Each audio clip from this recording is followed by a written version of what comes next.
Sabe, aquela sensação que às vezes a gente tem de carregar um peso enorme, um sofrimento que parece que define quem a gente é? Sim, sim, é bem comum, né?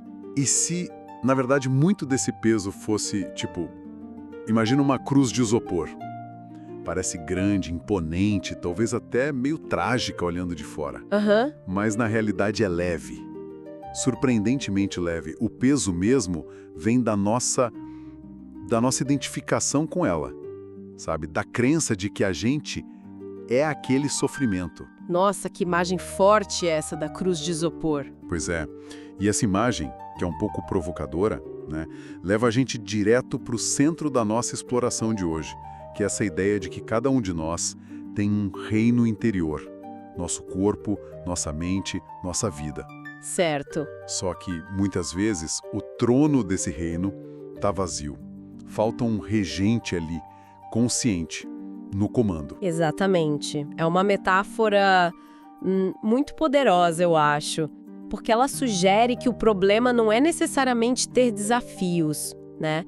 Mas talvez a ausência de alguém que comande conscientemente a resposta a esses desafios. Isso. E é justamente aí que a gente vai mergulhar hoje. Nossa análise vai investigar como é que a gente pode, de fato, ocupar esse trono, sabe? Assumir a regência do nosso próprio reino. Uhum. A gente vai explorar a conexão profunda e que muitas vezes a gente subestima, né?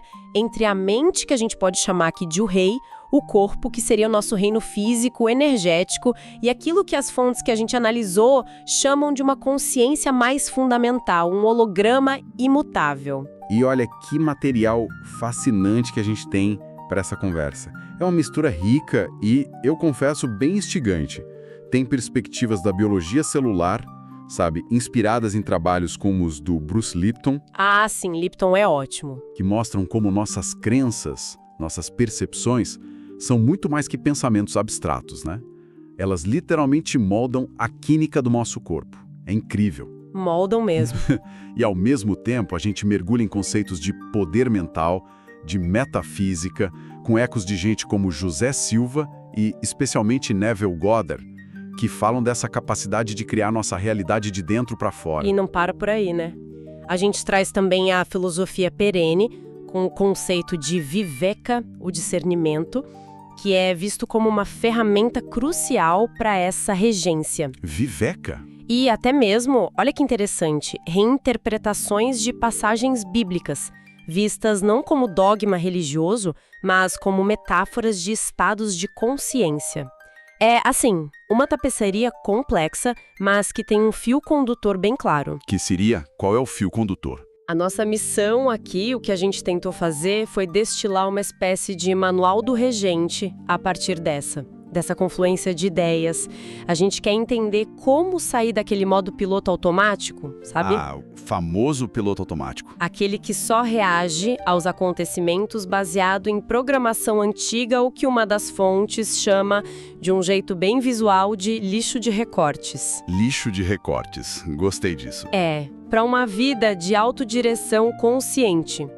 Uma direção que esteja ancorada na compreensão dessa nossa natureza mais profunda, desse tal holograma imutável.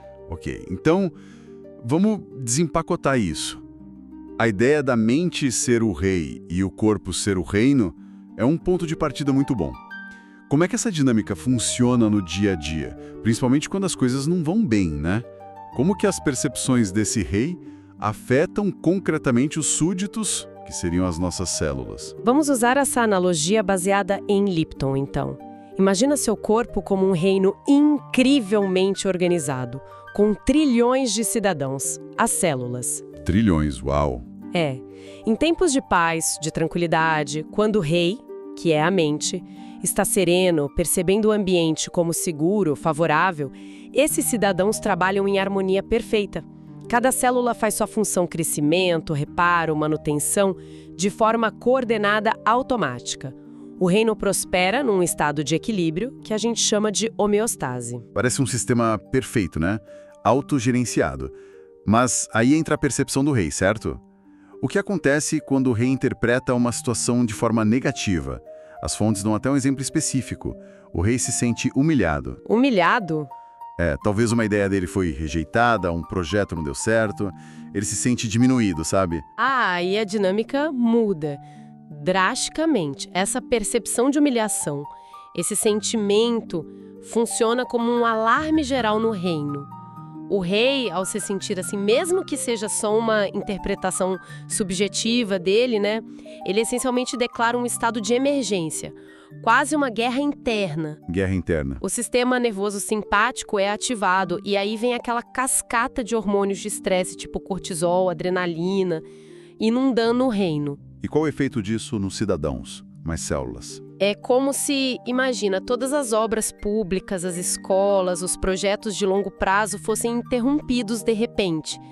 As células que antes estavam focadas em crescer, se manter, funções imunológicas de rotina, recebem uma nova ordem.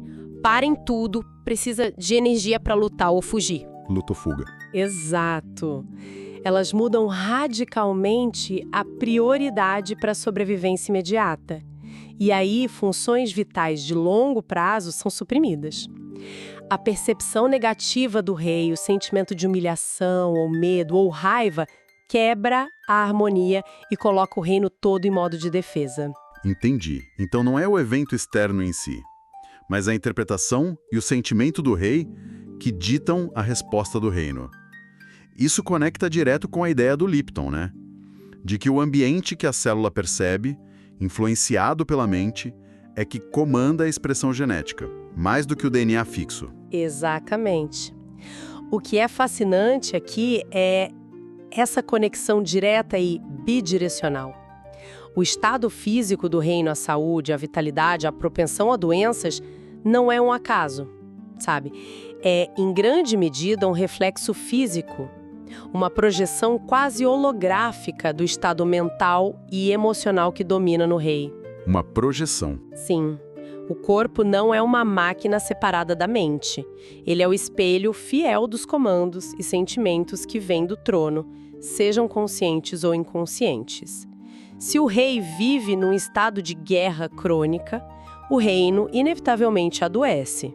Nossa, isso é poderoso. E um pouco assustador também, né? Porque se o estado do reino reflete o rei, e muitas vezes a gente se sente nesse estado de guerra interna, estresse, ansiedade e ressentimento, como é que o rei pode declarar paz? Como ele pode parar de reagir e começar a reinar de fato?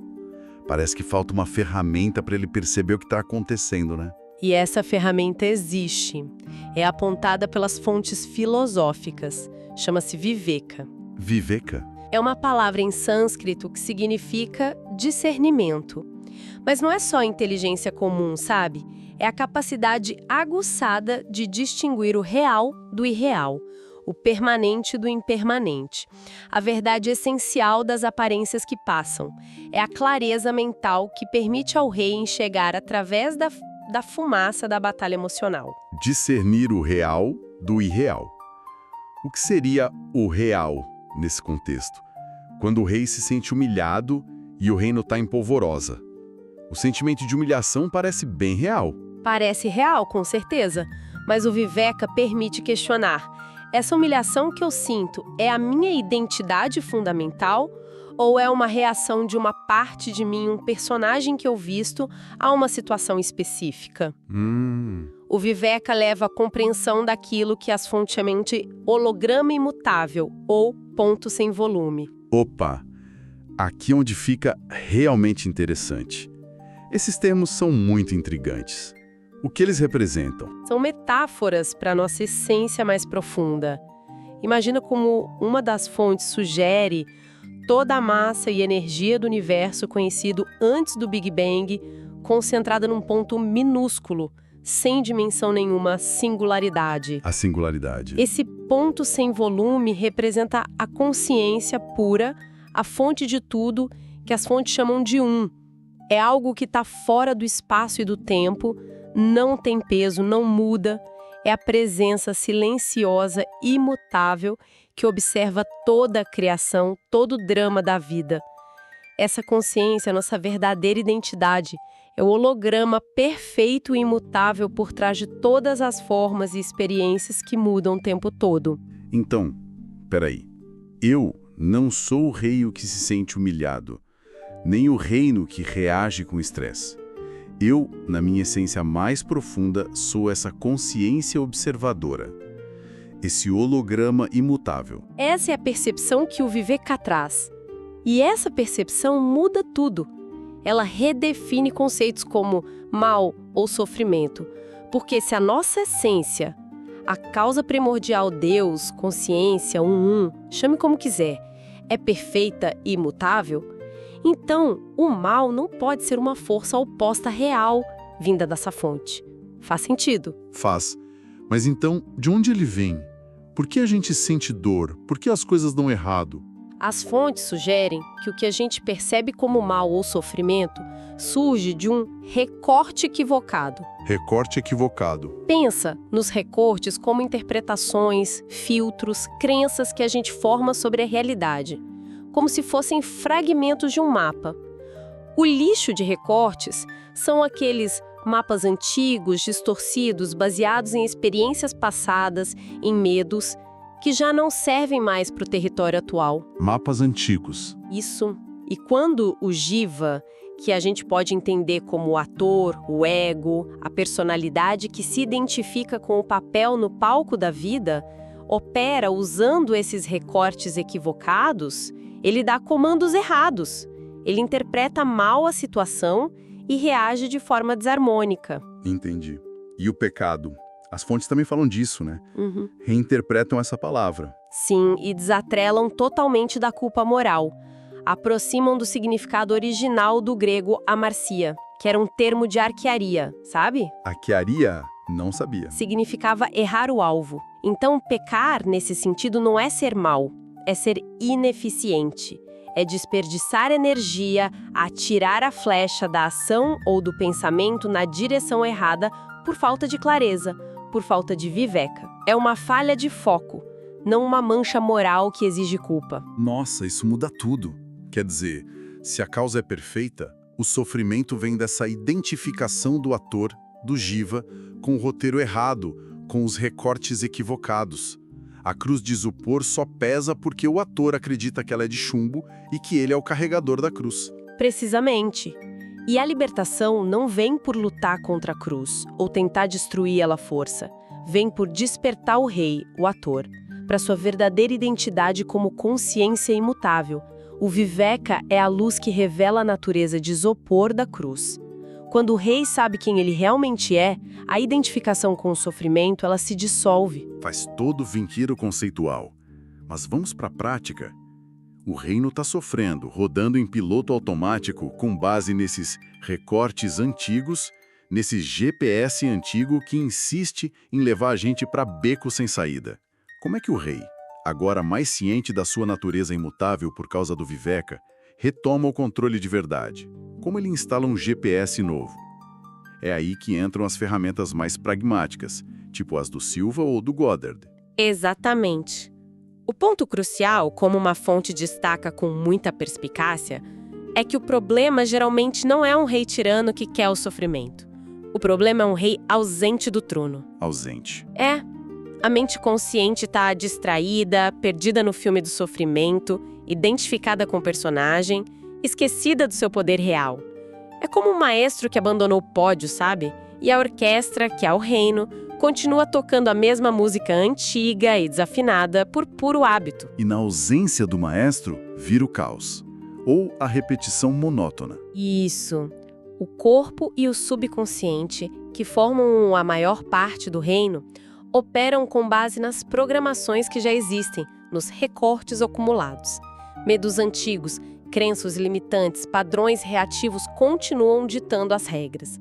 É por isso que muitas vezes a gente se pega repetindo os mesmos erros ou preso nos mesmos ciclos emocionais, mesmo querendo mudar. O piloto automático está no comando. Ok. Então precisamos acordar o rei e colocar ele de volta no trono com ferramentas eficazes. O método Silva é mencionado como uma forma de acessar o subconsciente? Sim, o método Silva e outras técnicas de relaxamento, meditação, ensinam a atingir estados mentais de maior receptividade, como alfa até teta. Alfa e teta. Nesses estados, a barreira entre a mente consciente e a subconsciente fica mais permeável. É como abrir uma porta para a sala de controle do piloto automático. A partir daí, fica possível, conscientemente, limpar parte daquele lixo de recortes, crenças limitantes, memórias negativas e instalar novas programações. Dar novos comandos mais alinhados com os objetivos conscientes do rei. E Neville Goddard. A lei da Assunção parece ser um pilar central na visão que as fontes apresentam. Como ela funciona nesse contexto de rei e reino? Neville traz uma chave talvez ainda mais direta, mais poderosa, para o rei assumir o comando. A premissa dele é audaciosa. A imaginação é Deus. Uau! Não no sentido de um Deus externo, mas que a nossa capacidade humana de imaginar e principalmente de sentir é o poder criativo primordial em ação. A lei da Assunção diz que não basta a gente desejar algo, saúde, paz, sucesso. Precisa ir além, precisa assumir o sentimento do desejo já realizado. Assumir o sentimento. O que isso significa na prática? Se eu estou doente, por exemplo, como eu posso assumir o sentimento de saúde? Não seria meio que fingir? Essa é a questão crucial. E é a diferença entre pensamento positivo superficial e a assunção de Neville. Não se trata de fingir ou mentir para si mesmo. Trata-se de usar a imaginação de forma focada para gerar internamente o estado de ser que corresponde ao desejo cumprido. O estado de ser. Se eu quero saúde, eu me pergunto: como eu me sentiria se eu já fosse perfeitamente saudável agora? E então eu cultivo esse sentimento de alívio, de vitalidade, de gratidão no momento presente. Como se a cura já fosse um fato consumado no meu mundo interior. E por que o sentimento é tão importante assim? Porque o reino, o corpo, o subconsciente responde primariamente à linguagem do sentimento, não à lógica fria ou aos desejos vagos. O sentimento é a vibração, a frequência energética que o subconsciente entende e com a qual ele se alinha. A linguagem do subconsciente. Exato. Ao sentir a saúde, a paz ou a abundância como reais agora, o reino está emitindo um novo comando, claro e poderoso, para todo o reino. Ele está mudando aquele ambiente químico e energético que o Lipton descreveu. Não por força de vontade, mas pela convicção do sentimento assumido. É um ato de ser aquilo que se deseja, internamente, antes que se manifeste externamente. Isso se conecta com aquela interpretação do 7º dia da criação na Bíblia que as fontes mencionam. Deus viu que era bom e descansou. Exatamente. A interpretação que é oferecida é que esse descanso não é sobre parar de trabalhar por cansaço físico.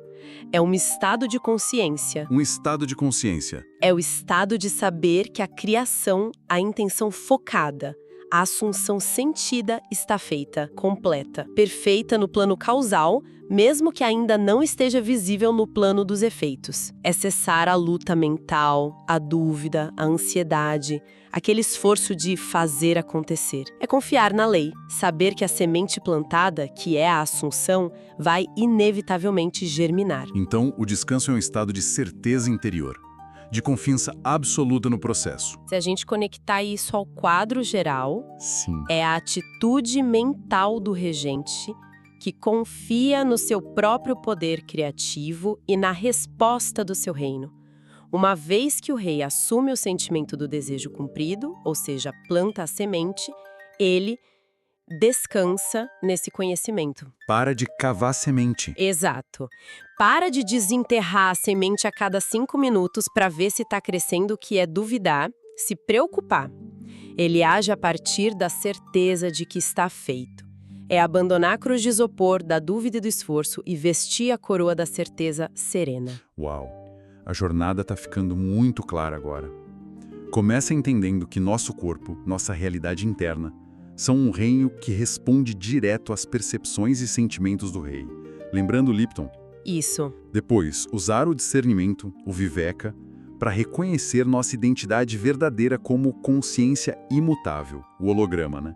Separada do drama do personagem, do Jiva e seus recortes equivocados. Perfeito. E, finalmente, usar ferramentas como a lei da assunção do Neville para conscientemente sentir o estado desejado como real agora, confiando no processo com a certeza do 7º dia. Perfeito. E o diagnóstico final fica límpido, né? O reino está sem regente ou operando no automático, porque a consciência, o rei, se identificou com o papel, esqueceu seu poder causal e ficou presa na posição de vítima dos efeitos, só reagindo ao que acontece. E a solução, a tomada do trono, é uma mudança interna radical. Parar de ser um termômetro que só reage à temperatura externa Boa analogia. e se tornar um termostato que define a temperatura interna. É o rei assumindo seu papel de causa, deliberadamente escolhendo e sentindo o estado desejado para si e para o seu reino. Que não precisa ser gritado aos 4 ventos, né? Mas sentido profundamente no silêncio do próprio ser. Uma assunção de poder que realinha todo o sistema energético bioquímico do reino. Então, o que tudo isso significa, assim, em essência? Significa que a chave para transformar a nossa experiência de vida, para aliviar o peso daquela cruz de isopor, não está primariamente lá fora, mas aqui dentro, na nossa capacidade de ocupar o trono do nosso reino interior. Exatamente. O comando central, o decreto que emerge dessa exploração toda, seria algo como: Uma afirmação que une essa identidade imutável com o poder criativo da assunção. A frase que as fontes destilaram é bem concisa e potente. Eu sou a imutável presença de Deus que governa meu reino. Eu sou a causa dos efeitos perfeitos que se manifestam agora. O segredo, então, não está só em repetir as palavras, né? Mas em buscar sentir a verdade profunda delas no momento da declaração. Sentir o eu sou, não como um desejo, mas como um reconhecimento da presença imutável que já somos. Sentir a governança, não como esforço, mas como a calma autoridade da causa. E sentir os efeitos perfeitos como já presentes no potencial, se manifestando agora. É um ato de ser o regente consciente e presente. Exatamente. Não é uma afirmação de arrogância pessoal, de forma alguma, mas um alinhamento consciente com a fonte, com a causa imutável que já somos em essência. É reivindicar a soberania sobre a própria experiência interna com a tranquilidade de quem sabe quem é. Isso deixa a gente com uma sensação, pelo menos para mim, de imensa possibilidade. E agência pessoal. A ideia de que não somos vítimas das circunstâncias, internas ou externas, mas que temos as ferramentas e o discernimento e a assunção sentida para conscientemente moldar nosso reino interior e, por consequência, nossa experiência do mundo. É realmente uma mudança de paradigma, né? Deixar de carregar a cruz para assumir a coroa. Sem dúvida. E talvez, sabe, para deixar uma semente de reflexão para depois da nossa conversa? A gente podia pensar nisto. Agora que o rei reconheceu, mesmo que intelectualmente por enquanto, o seu trono e o seu poder causal, qual seria o primeiro decreto de harmonia?